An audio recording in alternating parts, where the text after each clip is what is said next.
Now, not all of these investments will be headline grabbing, but they are also the kinds of necessary investments that cannot be delivered quickly when you need them most. Almost 2 years into this job, let me tell you that the centre of strategic policy is defence funding. History will judge us not by what we say, but by what we do. And you can only do if you properly fund.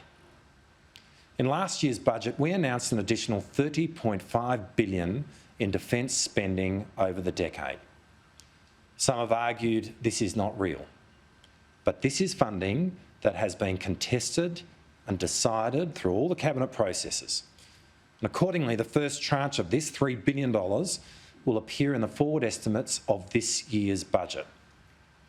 This year, on 20 February, the government announced it will provide an additional $11.1 billion over the next decade to deliver an enhanced surface combatant fleet, including $1.7 billion over the next 4 years.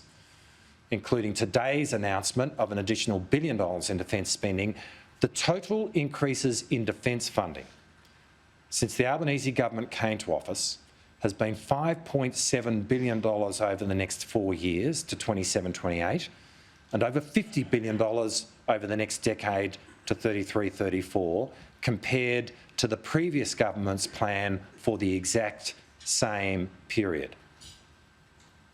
This financial year, spending in defence will be $53 billion. These increases will see annual defence spending almost double over the next 10 years to $100 billion in the financial year 33-34. It will see defence spending as a proportion of gross domestic product projected to increase to around 2.4% by 2033-34. Prior to the government commissioning the Defence Strategic Review in 2022, the previous trajectory of the defence budget over the same period was to plateau at around 2.1% of GDP. Putting aside adjustments like foreign exchange and operations, the additional $5.7 billion will be the biggest lift in defence expenditure over a forward estimates period in decades.